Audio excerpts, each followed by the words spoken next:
네, 하나님의 말씀 디모데 후서 2장입니다.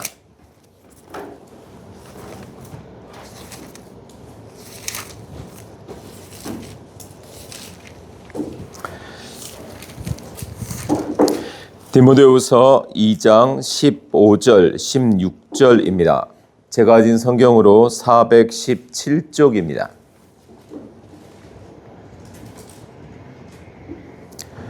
찾으신 줄 알고 우리 그러면 제가 봉독하겠습니다.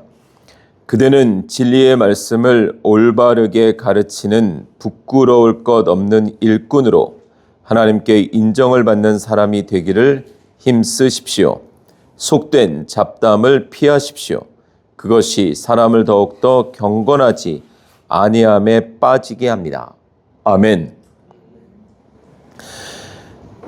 본향 그 교회는 일주일에 2번 모여서 예배 그리고 말씀을 듣고 기도하는 시간을 갖습니다.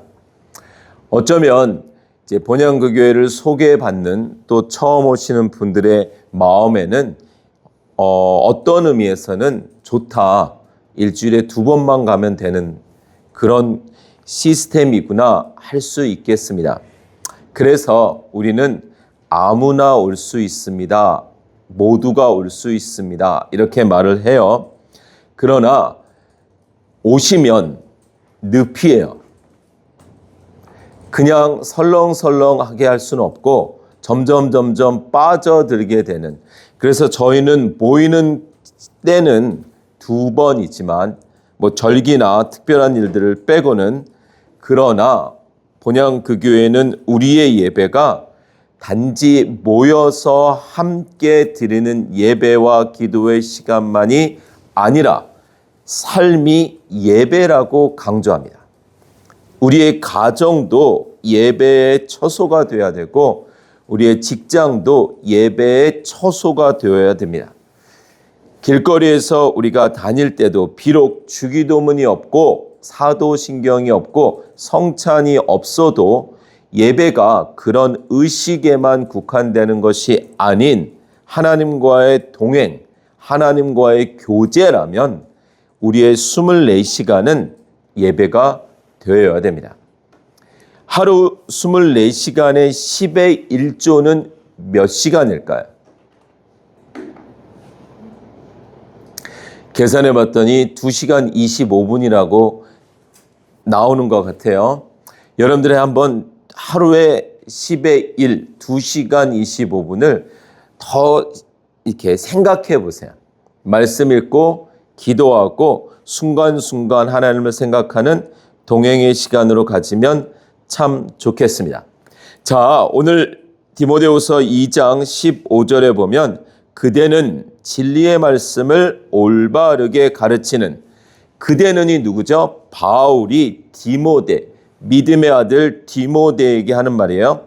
그대는 진리의 말씀을 올바르게 가르치는 부끄러울 것 없는 일꾼으로, 부끄러울 것 없는 일꾼으로. 우리가 잘 아는 대로 디모데 후서는 바울의 마지막 서신이에요. 이제 바울이 죽기 얼마 전에 쓰여진, 바울의 여정을 다 달리고 마지막에 쓰여진 그 서신인데, 그 정말 생명과 같은 디모데에게 얼마나 중요한 말을 했겠어요? 부끄러울 것 없는 일꾼으로 하나님께 인정을 받는 사람이 되기를 힘쓰십시오. 세번역 성경에 힘쓰십시오 이렇게 나와 있어요. 제가 이 내용을 원어로 조금 풀어드리겠습니다. 아마 제가 처음으로 원어를 푸는 것 같아요. 제가 신학교를 들어갔을 때 첫 학년 첫 학기 때 헬라어를 배우는데, 이 그리스어를 배우는데 너무 좋은 거예요. 성경에 대한 관심도 있었지만 원어를 딱 접하니까 얼마나 좋든지 말이죠. 그래서 정말 열심히 공부했던 기억이 있어요. 2년 4학기를 공부해서 학점을 채워서 책을 끝내는 건데 한 학기 때 4학기 거를 다 배워버렸어요. 그래가지고 나중에는 야간반 1학년 1학기 때 야간반 학생들 일찍 오는 학생들을 가르쳐 주기도 하고 어쨌든 그리스어에 심취했던 때가 기억이 나요. 여기에서 힘쓰십시오라는 이 단어가 진짜 한번 원어로 이야기하자면 스프다손이라는 단어인데 부정과거 능동명령법 2인칭 단수예요. 자, 어려워하지 마세요. 안 외우셔도 돼요. 다 설명드릴 거예요. 헬라어는요, 다분히 철학적인 언어이기 때문에 어떤 시제, 어떤 법, 어떤 수를 쓰느냐에 따라서 의미가 좀 다 달랐어요. 그래서 이 원어에 한번 빠지면요, 이 분해표 가지고 아주 목숨을 겁니다. 그래가지고 진짜 이게 부정과거냐, 명령이냐, 능동이냐, 몇 인칭이냐, 복수냐, 막 이런 거 따지는데 제가 성경을 많이 읽다 보니 몰라도 되더라고요. 그냥 전체적인 문맥을 딱 붙잡고 있으면 서로 단어를 어떤 걸 써도 뉘앙스가 느껴지는 거죠. 자, 여기서 힘쓰십시오라는 이 부정과거 능동명령법 2인칭 단수는 열심, 부지런함, 긴급함, 진지함 이런 거예요. 다시요. 열심, 부지런함, 진지함, 긴급함, 마음과 태도의 집중, 우선순위의 분명함이라는 의미를 포함하고 있는 거예요. 근데 사실 성경 전체적인 문맥을 따라가다 보면 그 느낌이 와요. 힘쓰십시오가 그냥 한번 시도해 보십시오가 아니라는 걸 우리는 알아요. 바울이 지금 디모데에게 그냥 한번 해봐 이런 정도가 아니라는 거를 문맥으로 알아요. 더군다나 이 힘쓰십시오는 힘써라 이 동사형이기 때문에 성실히 최선을 다해서 지체하지 않고 서둘러 실행하라 이런 뜻이거든요. 더군다나 부정과거 명령법은 지금 결단하고 행동에 옮겨라라는 의미까지 가지고 있어요. 결국 다 종합하면 스스로의 책임 있는 어떤 외적인 이유 때문에 강압 때문에 뭐 당근이나 채찍 때문이 아니라 스스로가 책임 있는 선택과 실행을 지금 당장 결단하고 행동에 옮겨라 이런 의미를 힘쓰십시오 이렇게 말하고 있다는 거죠. 그러나 창세기부터 쭉 여러분들이 따라오시면 서로 힘쓰십시오를 했던 애쓰십시오를 했던 느낌이 와요. 그래서 항상 성경은 통으로 읽으셔야 됩니다. 그래서 결국은 단순히 공부를 많이 하라는 것이 아니라 하나님 앞에서 인정받는 기준을 분명히 하라는 거예요. 그대는 진리의 말씀을 올바르게 가르치는 진리의 말씀을 올바르게 가르치려면 어떻게 해야 될까요? 올바르게 알아야 되죠. 여러분들 우리가 말을 전달하는 게임을 가끔 하잖아요. 이렇게 해가지고 조용조용 옆에 사람 말 듣고 옆에 사람한테 얘기해주고 한 10명 지나면요. 한 구절도 제대로 못 가요. 참 신기하죠?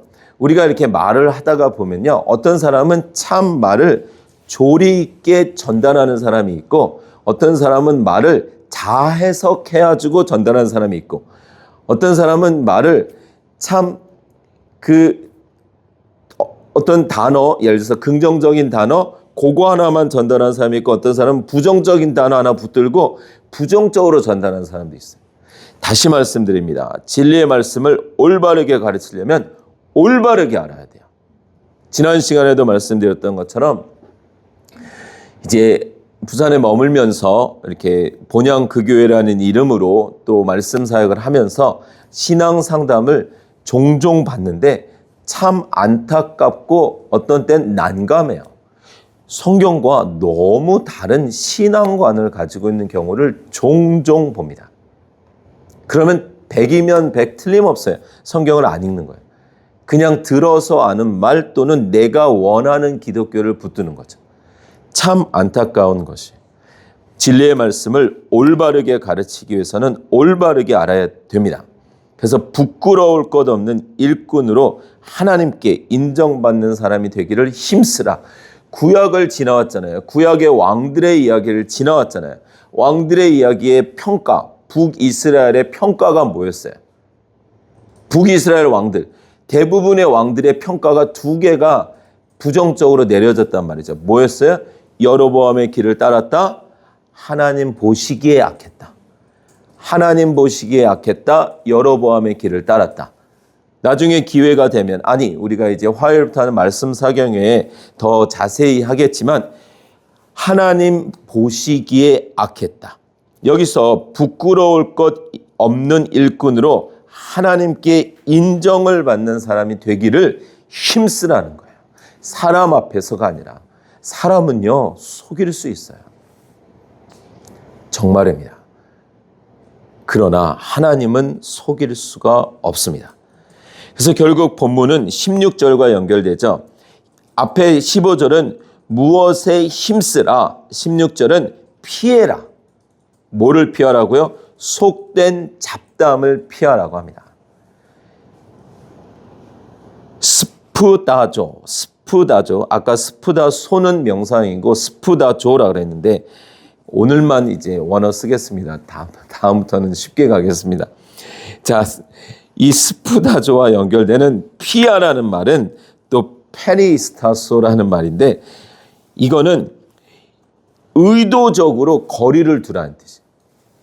근데 이건 역시도 성경 문맥을 따라가면 나오는 거야. 속된 잡담을 의도적으로 피하라. 그런 자리가 있으면 떠나라는 거예요. 그런 사람이 있으면 거리를 두라는 거야. 저는요, 잘하려고 그랬는데 자꾸 그 사람하고 어울리다 보니까 그랬어요. 잘못인 거죠. 저는요, 그런 말 안 했어요. 그냥 그 자리에만 있었어요. 잘못인 거죠. 의도적으로 거리를 두라. 그래서 힘쓰라는 거는 전력을 다하라.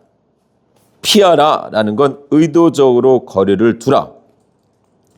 그래서 성도는 무엇을 열심을 낼지, 무엇을 단호히 배제할지를 분명히 알아야 된다는 거예요. 지금 9절이 15절, 16절에서 여러분들의 신앙생활은 전쟁과 같습니다. 눈에 보이는 전쟁이 아니라 손과 칼로 주먹으로 하는 전쟁이 아니라 더 치열한 전쟁과 같아요.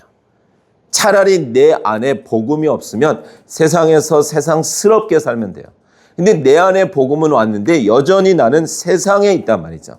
세상스럽게 사는 사람들과 함께 있단 말이죠. 거기서 빛과 소금으로, 소금과 빛으로 사는 건 전쟁입니다. 골리앗이 뭐라고 말하죠? 한 사람 내보내라. 내가 지면 우리가 너희들의 종이 되고, 그 사람이 지면 너희가 우리의 종 되는 거다. 성경이 뭐라 그러죠? 지는 자가 이기는 자의 종이 된다고 말을 해요. 그럼 우리가 이 세상에서 살 때 이기지 못하면 종이 되는 거예요. 자, 다시 말씀드립니다. 발명과 발견은 다른데 지킨다라는 의미는 뭐예요? 이미 가지고 있다라는 거죠. 없는 걸 어떻게 지켜요? 있는 거를 지키는 거예요. 하나님이 주신 복음의 은혜를, 내 안에 주신 은혜를, 절대로 떠날 수 없는 성령의 그 은혜를 지키는 거예요. 근데 이걸 못 지키게 되면 있는데 누리지 못하고, 있는데 사용하지 못하는 거죠. 좋은 차가 있는데 키가 없어요. 좋은 차가 있는데 기름이 없어요. 있는데, 정말 좋은 집이 있는데 현관키가 없다든지. 성경을 읽을 때 우리가 이렇게 원어막 분석하고 이러면 좋을 것 같지만 사실은 오히려 곁길로 갈 수 있어요.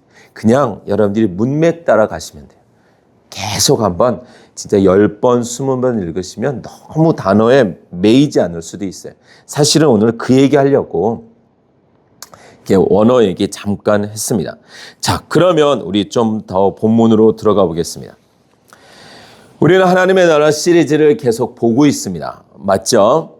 그래서 첫째 시간에 하나님의 나라입니다를 말씀드렸어요. 내 나라 아니다.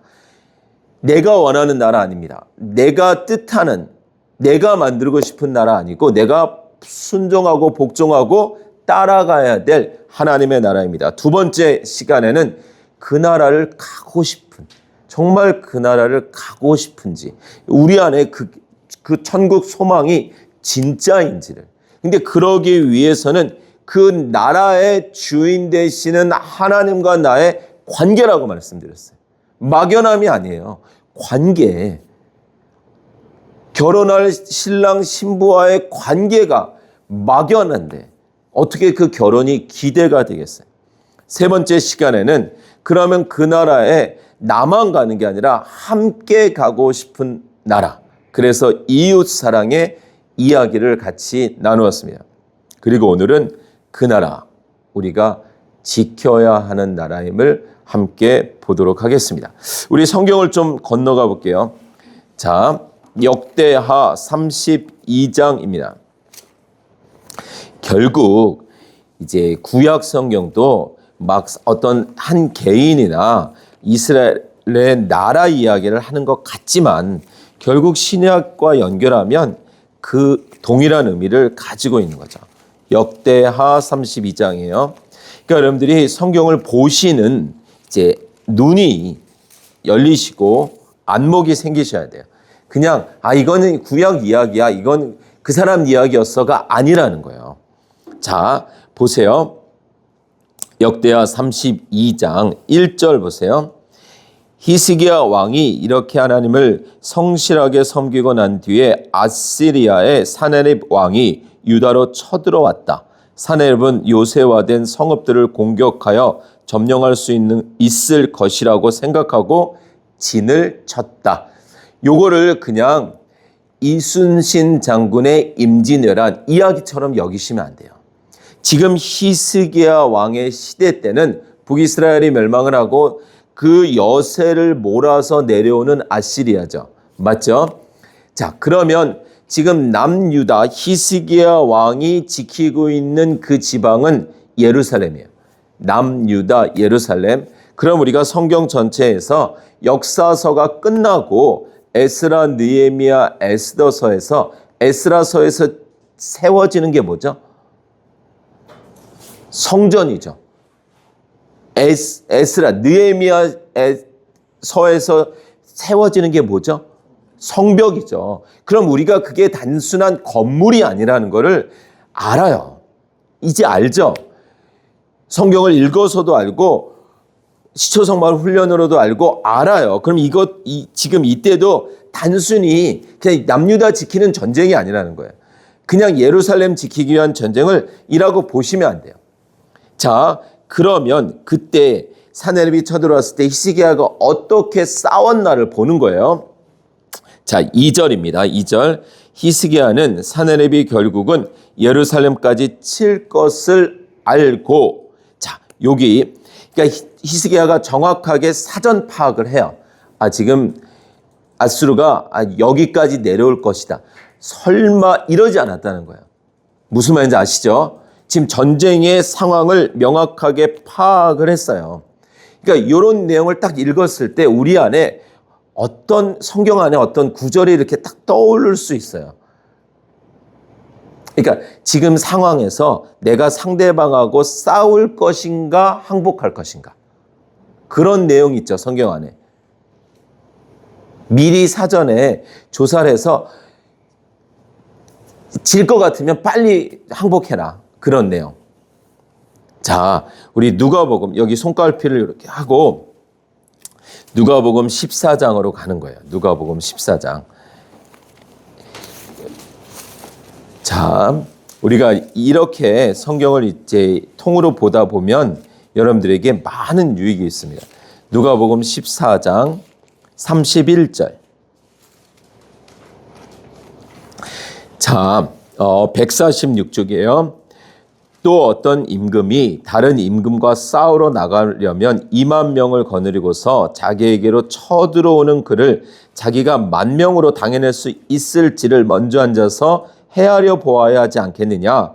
당해낼 수 없겠으면 그가 아직 멀리 있을 동안에 사신을 보내서 화친을 청할 것이다.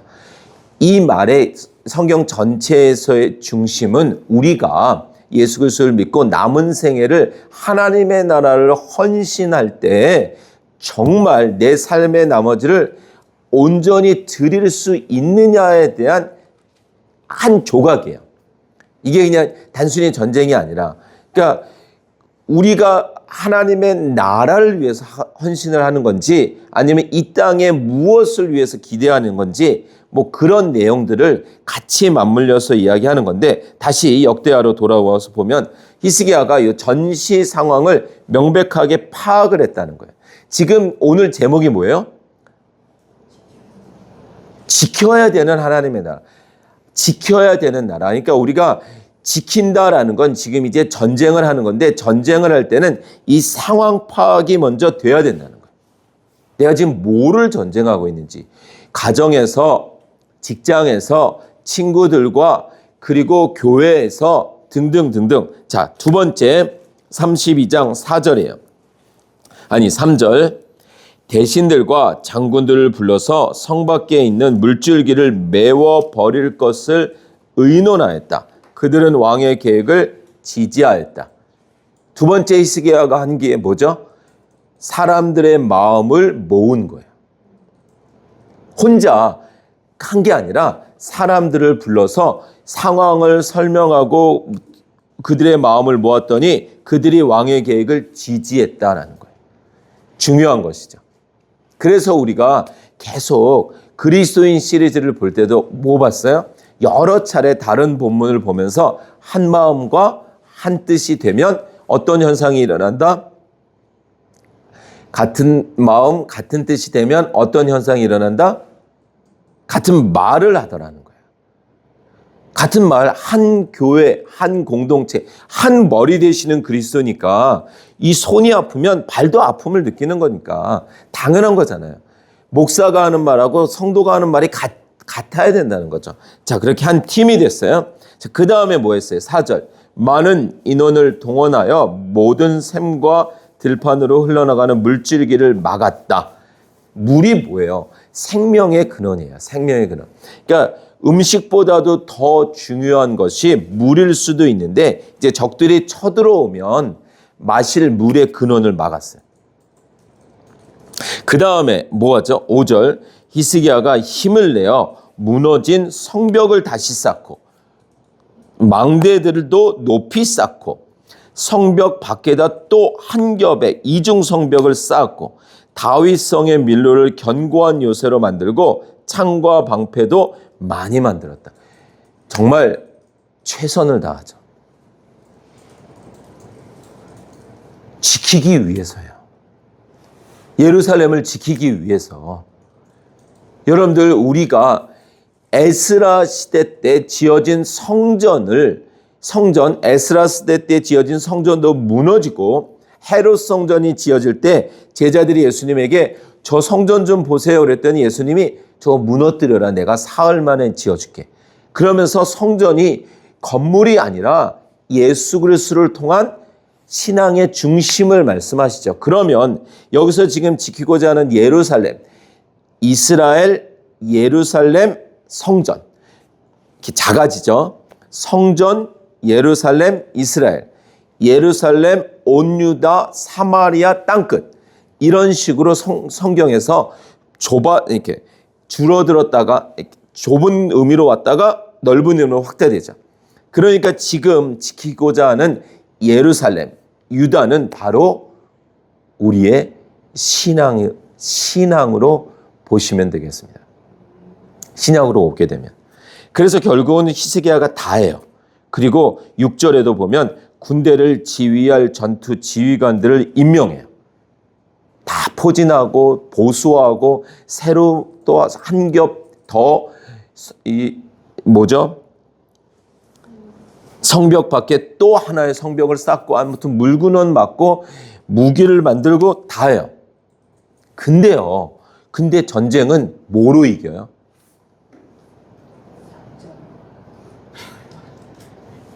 근데요, 전쟁은 자, 어디를 보시냐면 21절이에요. 32장 21절. 주님께서 한 천사를 보내셔서 아시리아 왕의 진영에 있는 모든 큰 용사와 지휘관과 장군을 다 죽여버렸다. 아니 히스기야가 지금 다 준비하고 으쌰으쌰하고 잘해보자 하고 다 했는데 전쟁은 그냥 천사 한 명 와서 끝내버렸어요. 그럼 우리가 이러한 모습을 볼 때, 아니 목사님 그러면 우리가 할 거 없네요. 우리가 해봐야 하나님이 하시는 거잖아요. 이런 마음이 들 수 있을까요? 없을까요? 그래서 성경은 통으로 보셔야 된다는 거예요. 통으로. 자, 지금 역대하 32장 21절 봤는데 역대하 32장 20절 보세요. 히스기야가 이렇게 다 준비를 했어요. 다 준비를 해놓고 20절에 보니까 히스기야 왕과 아모스의 아들 이사야 예언자가, 우리가 알고 있는 이사야서의 이사야입니다. 이사야 예언자가 함께 하늘을 바라보며 부르짖어 기도하니 이게 딱 그 앞에 오게 돼요. 아무것도 안 하고 어차피 하나님의 도성인데 이러고 있었던 게 아니었고 할 수 있는 거 다 하고 나서 이사야 선지자와 함께 기도하니 하나님의 천사가 보냄을 받게 됩니다. 전쟁에서 이렇게 승리를 하게 돼요. 그러면 우리가 이 땅에서 하나님의 자녀로, 백성으로 살면서 우리가 해야 될 전쟁이 무엇인지를 분별하고 그것에 대해서 우리가 할 수 있는 것을 최선을 다하고 그리고 하나님 앞에 믿음으로 기도할 때 궁극적인 전쟁의 승리는 누구에게 있다? 하나님에게 있다는 거죠. 이기고 나서 내 자랑이 있다 없다? 없다는 거예요. 그러니까 우리가 성경을 잘 봐야 됩니다. 그러면 성경 어딘가에 전쟁은 하나님께 달려있다. 우리의 수고와 노력에 달려있는 게 아니라 전쟁은 하나님께 달려있다라는 구절이 있죠. 있겠죠. 있어야 되겠죠. 그럼 이런 게 어디에 있을까요? 역사서에 없겠죠. 선지서에도 없고 잠언에 있어요. 보통 이런 게. 그래서 이제 잠언 21장. 그래서 잠언이 그냥 31장까지 있으니까 하루에 한 장씩 읽으면 어떤 지혜를 얻는다 뭐 이런 의미가 아니라 이렇게 정리해 주는데 1067쪽이죠. 제가 아닌 성경으로 잠언 21장 30절 뭐 여러 곳에도 나오는데 전쟁을 대비하여 군마를 준비해도 승리는 오직 주님께 달려있다. 아멘. 그래서 우리가 기도하는 거예요. 하나님께 우리의 최선을 드리면서 우리는 알아요. 우리의 최선이 사실 별거 아닌 걸 알아요. 그것으로 될 수 있는 게 아니라는 걸 알아요. 그러나 우리가 최선을 다하는 건 우리의 자세이고 본분인 거예요.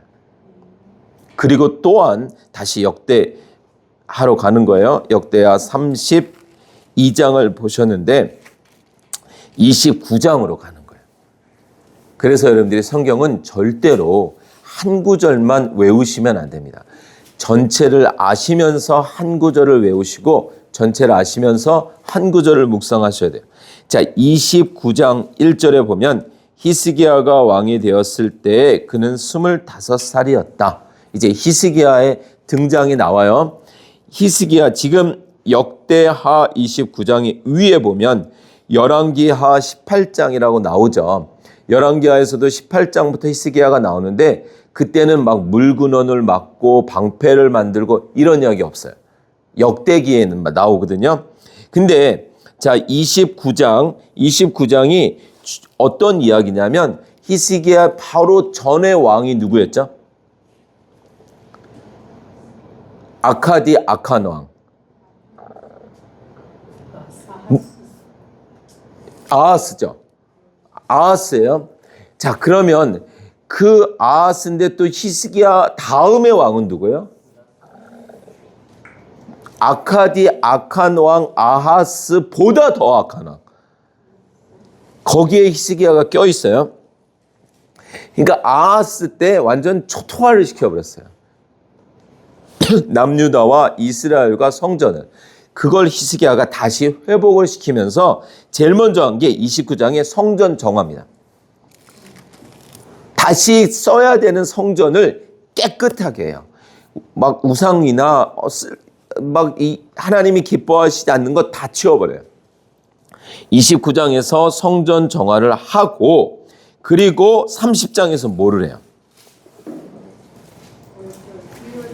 유월절을 준비해요. 그러니까 여러분들이 이렇게 이것만 볼 땐 흘러가지만 이 흐름 속에서 보면 명백한 거예요. 자, 그리고 31장엔 뭐예요? 종교개혁. 자, 그럼 이제 여러분들 우리 눈치채셨죠? 연결되시죠? 성전을 정화했다. 성전은 누구를 의미하는데요? 예수 그리스도. 하나님과의 관계를 다시 예수 그리스도로 말미암아 내 안에 중심을 잡고, 유월절은 누구를 의미하는데요? 예수 그리스도. 다시 예수 그리스도의 구원의 감격, 은혜를 회복하고 다시 그 다음에 뭐를 했다고요? 종교개혁. 그리고 그 성전과 유월절을 통해서 그들의 신앙 회복을 한단 말이에요. 보여지는 신앙 회복. 그러니까 우리가 이제 예수님과의 관계가 회복되고 예수님을 내 안에 모시면 내 삶, 성벽과 같은 내 삶이 이제 회복되는 걸로 드러나게 되고, 그리고 32절인 거예요. 그리고 32절 1절을 다시 한번 보세요. 아까 우리가 29, 30, 31장을 안 보고 32장 1절을 볼 때하고 느낌이 달라요. 성전이 정화되고 유월절이 회복되고 종교개혁이 진행된 다음에 32장 1절 히스기야 왕이 이렇게 하나님을 성실하게 섬기고 난 뒤에, 아멘, 하루아침에 그냥 되지 않습니다. 여러분들, 세상의 어떤 일도 하루아침에 그냥 되지 않아요. 요즘은 이제 본향 그 교회던 화요일 저녁에 모임을 올 때건 제가 운전을 안 해요. 그래서 옆에 이제 우리 다윗 선교사님이 운전을 하는데 속으로 10번도 더 내가 운전하고 말지 할 때가 있지만 하루아침에 되지 않잖아요. 하루아침에. 순탄하게 쭉 오는 날도 있지만 어느 날은 막 또 고함 질러가면서, 운전도 그런데 바이올린은 하루아침에 될까요? 하루아침에 되는 건 아무것도 없어요. 근데 참 이상하게 신앙은 하루아침에 되려고 해요. 나는 여전하면서 어디 기도 한번 세게 받으면 될 줄 알아요. 나는 여전한데 어디 누가 그냥 머리에 손 한번 얹어주면 될 줄 알아요. 나는 여전한데 그냥 어디 부흥회 한번 가면, 아니요, 그런 건 없습니다.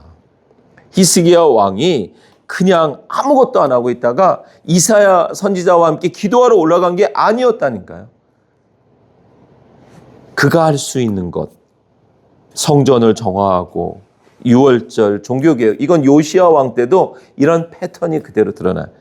그 뒤에 성실하게 섬기고 난 뒤에, 그리고 아까 우리가 본 것처럼 마음과 뜻을 모으고 물군원을 막고 성벽을 보수하고 망대를 쌓고, 신앙생활은 우리의 최선 이후에 하나님의 전적 은혜입니다. 앞에 것을 뺏어도 안 되고 뒤에 것만 말하셔도 안 돼요. 하나님의 전적 은혜가 맞습니다. 그러나 우리의 최선이 빠진, 우리의 기도가 빠진 하나님의 도우심은 오히려 우리를 어리석게 인식하게 만들 수 있어요. 하나님이 다 해주실 거야. 여러분, 기도해 주세요. 이런 문제 저런 문제 풀리게 기도해 주세요. 아니요. 먼저 우리가 그 기도를 받으실 실력이 있으셔야 돼요. 어린아이들이 칼을 달라 하면 줄 수 없고, 어린아이한테 엄마 저 100만 원만 주세요, 1000만 원만 주세요, 그러면 누가 주겠어요? 그거 가지고 뭐 할 줄 뻔히 아는데 그거 다룰 힘이 없는데 다룰 힘이 있을 때 주시는 거잖아요. 마찬가지입니다. 우리가 바라는 기도의 응답이 내가 그것을 받아도 변함없이 하나님을 사랑할 수 있을 때 하나님이 주십니다. 그러나 그렇지 않으면 다르단 말이죠. 성경은 계속해서 우리에게 지키라라는 명령에 가까운 말을 하고 있어요. 그냥 쉽게 신앙생활을 갈 수도 있겠지만 여러분들이 한번 이번 주에 성경을 통독하시면서 그런 내용들을 찾아보세요. 제가 몇 구절만 알려드리겠습니다. 나머지는 여러분들이 한번 찾아보시는 거예요. 앞뒤 이렇게 왔다 갔다 할 텐데 먼저 유다서 1장 3절이에요. 유다서는 요한계시록 바로 전이죠. 유다서 제가 아닌 성경으로 478쪽입니다. 유다서 1장 3절. 성경 편집 순서상으로 요한계시록 바로 전에 와요. 여러분들 요한계시록은 성도들이 당하는 핍박 중에 믿음을 지키는 것에 대한 사도 요한의 이제 응원의 메시지와 같은데, 자, 유다서 1장 3절 한번 제가 읽겠습니다. 사랑하는 여러분, 나는 여러분에게 우리가 함께 가진 구원에 관해서 편지를 써 보내려고 여러 가지로 애쓰고 있었습니다. 그러던 참에 나는 이제 여러분에게 성도들이 단번에 받은 그 믿음을 지키기 위하여 싸우라고 권면하는 편지를 당장 써야 할 필요가 생겼습니다. 아니, 왜 받았는데요, 목사님? 한 번 받았으면 그 은혜는 절대로 떠나지 않는다면서요. 왜 지켜야 되는데요? 하실 수 있잖아요. 그러면 성경은 왜 그런 얘기를 할까요? 자, 이제 고린도 전서로 가는 거예요. 고린도 전서 9장. 목사님, 뭘 지켜야 되는 거예요? 어떻게 지켜야 되는 거예요? 하실 수 있잖아요. 자, 고린도 전서 9장 24절. 그러니까 바울 서신은요, 제가 말씀드렸던 것처럼 제가 2026년 1월부터 성경 통독의 방법을 좀 바꿔서 하고 있는데, 이제 한 22일 정도, 매월 22일 정도까지 구약을 끝내고 다시 마태복음부터 신약을 한 번 더 끝내고, 그리고 로마서부터 요한계시록까지 한 번 더 가면 일독이다. 이렇게 가고 있어요. 구약은 실체를 소개하는 거기 때문에 의외로 단순하고 이제 실체부터가 생명이 되는 거죠. 복잡하다는 게 아니라 지켜야 될 말씀이 더 많아서 그런데, 자, 고린도전서에 보면 9장 24절. 경기장에서 달리게 하는 사람들이 모두 달리지만 상을 받는 사람은 하나뿐이라는 것을 여러분은 알지 못합니까? 잘 보세요. 제가 무슨 단어가 중요한지 물어볼 거예요. 24절. 이와 같이 여러분도 상을 받을 수 있도록 달리십시오. 이 구절에서 어떤 단어가 중요할까요? 달려라. 맞습니다. 여기서 상 이러면 이런 분들은 상 쫓아가시는 분이고, 달려라라는 거예요. 달려라. 어정쩡할 수 없는 거예요. 달려라라는 거예요. 자, 그럼 그 다음 절 26절. 그러므로 나는 목표 없이 달리듯이 달리기를 하는 것이 아닙니다. 나는 허공을 치듯이 권투를 하는 것이 아닙니다. 자, 25절 읽어야죠. 지금 25절 다시. 25절. 경기에 나서는 사람은 모든 일에 절제를 합니다. 그런데 그들은 썩어 없어질 월계관을 얻으려고 절제를 하는 것이지만 우리는 썩지 않을 월계관을 얻으려고 하는 것입니다. 이 구절에서는 무슨 단어가 중요할까요? 절제요, 절제. 월계관 얘기하시면 또 안 돼요. 절제. 자, 그러면 26절, 27절 아까 다시 한번 읽어볼게요. 그러므로 나는 목표 없이 달리듯이 달리기를 하는 것이 아닙니다. 나는 허공을 치듯이 권투를 하는 것이 아닙니다. 나는 내 몸을 쳐서 굴복시킵니다. 그것은 내가 남에게 복음을 전하고 나서 도리어 나 스스로 버림을 받는 가련한 신세가 되지 않으려는 것입니다. 이 두 구절에서는 어떤 단어가 중요할까요?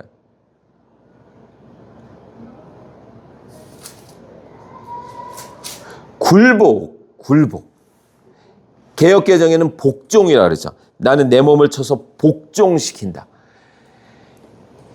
제가 지금 무슨 싸움을 말씀드리는 건지 아시죠? 학교 가야 되는 시간에 나는 너무나 학교가 가고 싶다. 나는 오늘 제끼고 싶다. 나는 오늘 꾀병 부리고 싶다. 시험 기간이지만 나는 공부하고 싶다. 아니면 폰을 들고 싶다. 아니면 자고 싶다. 이게 전쟁이라는 거예요. 이게. 저 인간이 지금 나한테 또 헛소리 하는데 저 인간을 위해서 내가 사랑할 것인가 아니면 완전 폰에서 전화번호 지워버릴 것인가. 이런 모든 싸움에서 우리가 내 몸을 쳐서 굴복시키고 절제하고 달려나가지 않으면 내 안에 성령님은 계신데 구원은 받았지만 은혜는 있지만 누리지 못하는 삶을 사는 거예요. 자연인으로 사는 거예요. 감정이 앞선 사람으로 사는 거예요. 그래서 사울 이야기가 나오는 거예요. 사울이 다윗에게 그러잖아요. 사무엘상 24장에 나도 안다. 너 왕이 될 건 나도 안다. 그래놓고서 죽을 때까지 쫓아다녀요. 죽이려고.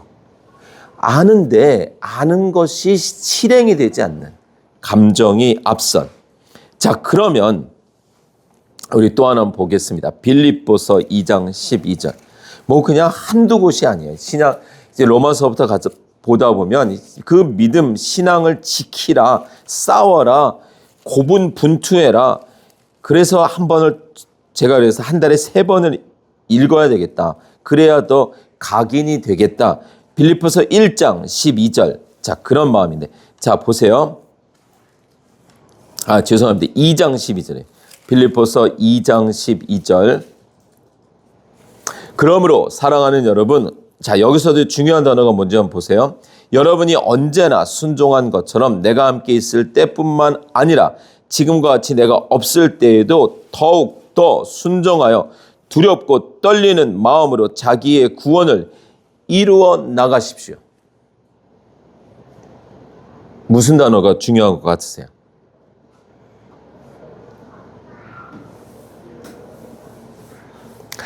이루어 나가십시오. 목사님, 그러면 아직 구원이 미완성인가요? 구원을 이루어 나가라는 말 하시니. 그래서 제가 전체 문맥을 말씀드리는 거예요.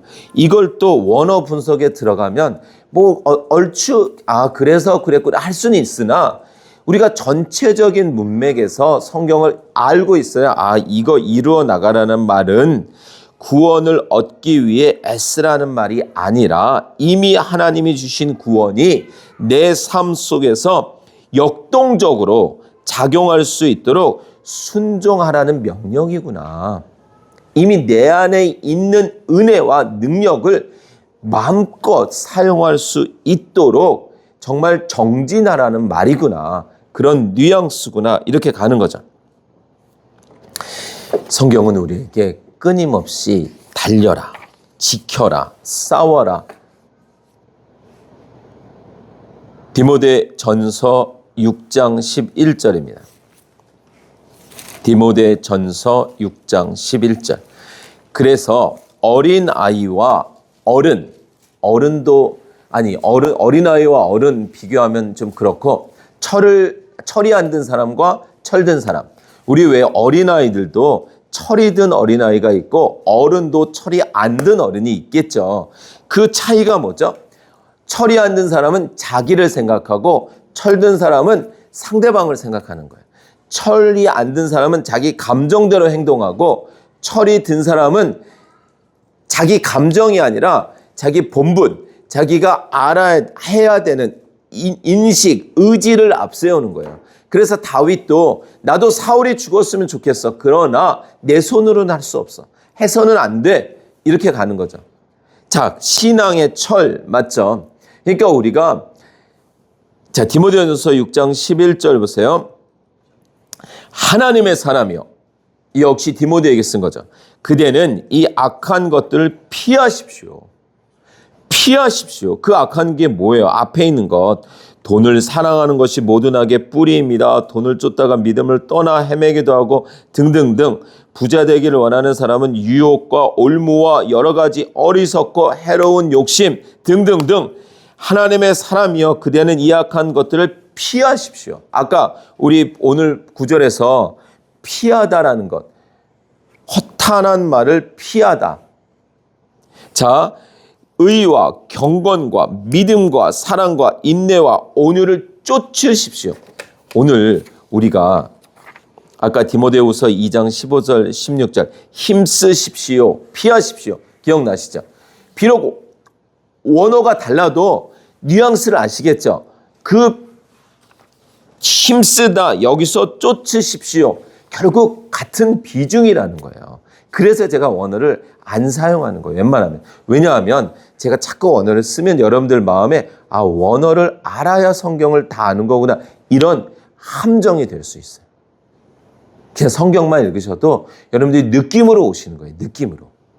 충분히 오실 수 있습니다. 자, 그러면 11절에서 무슨 단어가 중요하다고요? 쫓으십시오. 쫓으십시오. 피하십시오. 쫓으십시오. 그러면 12절 믿음의 선한 싸움을 싸우십시오. 영생을 얻으십시오. 하나님께서는 영생을 얻게 하시려고 그대를 부르셨고 또 그대는 많은 증인들 앞에서 훌륭하게 신앙을 고백하였습니다. 무슨 단어가 중요할까요? 싸우십시오. 얻으십시오. 그럼 목사님 아직 내가 얻어야 되는 영생을 얻어야 되는 거예요? 이미 얻었다면서요. 역시나 마찬가지예요. 여기서 얻으십시오라는 거는 영생을 새로 획득하라, 발명하라는 게 아니라 하나님의 부르심으로 이미 받은 영생을 믿음으로 굳게 붙들고 지켜내라는 말이에요. 발견하라는 거예요. 그러니까 우리가 구절 암송이 자칫 문맥을 모르고 하면 오해가 될 수 있는 거예요. 야, 얻어내야 되는 거구나. 막 이런 열심을 내게 되는 거예요. 열심히 신앙생활 안 하면 얻어낼 수 없습니다. 이렇게 갈 수 있게 되는 거예요.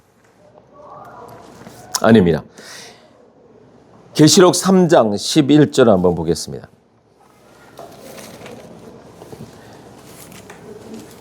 (484쪽입니다) 계시록 3장 11절. 성경의 마지막 책이니 그 비중이 중요함이 얼마나 크겠어요. 자, 내가 곧 가겠다. 너는 내가 가진 것을 굳게 붙잡아서 아무도 내 면류관을 빼앗지 못하게 하여라.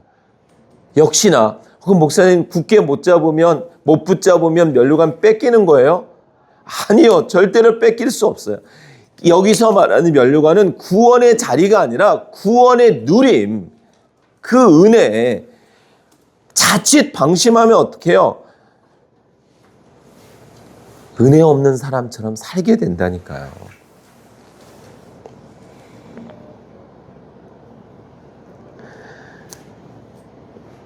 저는 교회에서 또는 화요일 저녁 모임 때 우리 서영재님이나 양자매님을 보면서 되게 이제 조용한 모습 보다가 이제 우리 다윗 선교사랑 피 검사러 병원을 갔는데 병원에서는 딴 모습이시더라고요. 목소리도 크시고 모든 걸 주도해 가시면서 이렇게 역시 병원은 병원이다. 필드, 우리말로 하면 나와바리잖아요. 나와바리. 그런데 그저께 서영재님이 아프셨어요. 그래서 또 생각이 됐습니다. 의사 선생님도 아프구나. 여러분들 영적 싸움에 목사는 안 넘어질까요? 예외가 절대로 없습니다. 절대로 없습니다. 누구나 아픈 것처럼 누구에게나 싸워야 되고 지켜야 됩니다.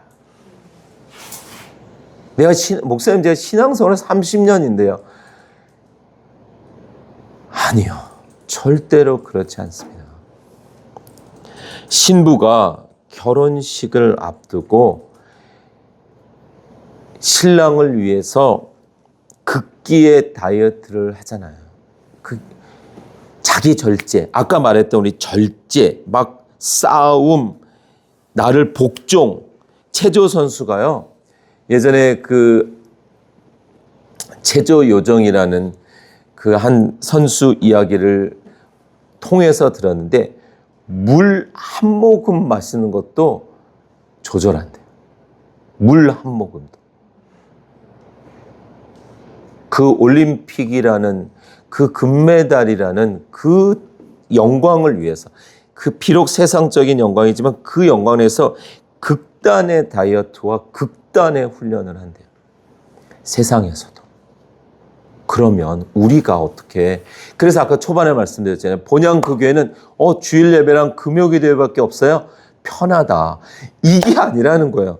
우리는 몸은 여기에 모이는 시간 2번밖에 없지만 우리는 내 생각하는 거예요. 주일날 성찬을 하고 그 성찬의 맛을, 성찬의 느낌을 계속 간직하면서 우리가 부부간에 싸우고 싶어도 지켜야지. 내 마음을 지켜야지. 저 인간은 지금 내 속을 뒤집어 놔도 직장에서 여기서 저기 살 때도 지켜야지. 내가 지금 예배인데, 나 지금 예배 시간인데 라는 이 마음을 가지고 나를 붙들고 가는 거예요. 우리는 가정도 그렇게 지켜야 돼요. 하나님의 나라의 모형이잖아요. 모형. 교회도 그렇게 지켜야 돼요. 지켜나가야 됩니다. 그래서 여러분들 누가복음, 우리 마지막으로 누가복음 12장 보겠습니다.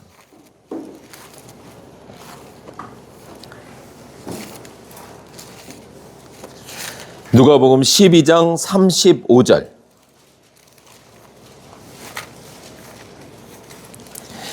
결국 성경이 이렇게 연결돼서 같은 이야기를 하고 있는 거예요.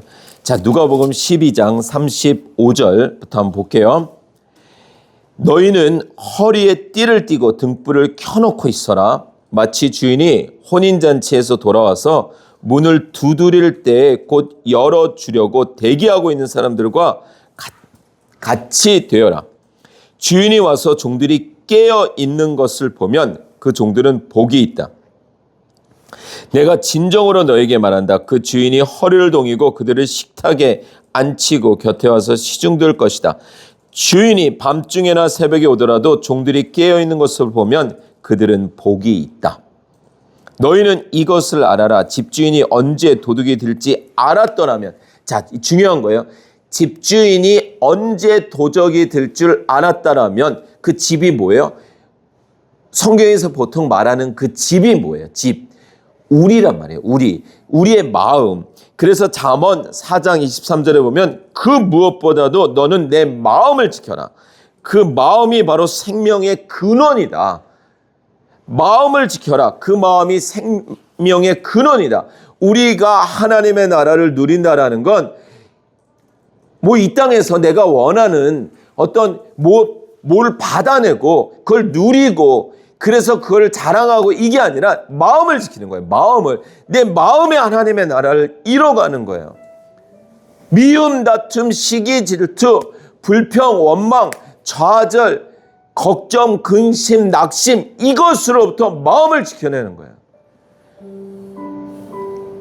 아수르가 쳐들어오듯이 지금 난공불락 사방의 포위가 된 상태에서 내가 할 수 있는 최선을 다하면서 하나님의 성전에 가서 기도하는 거예요.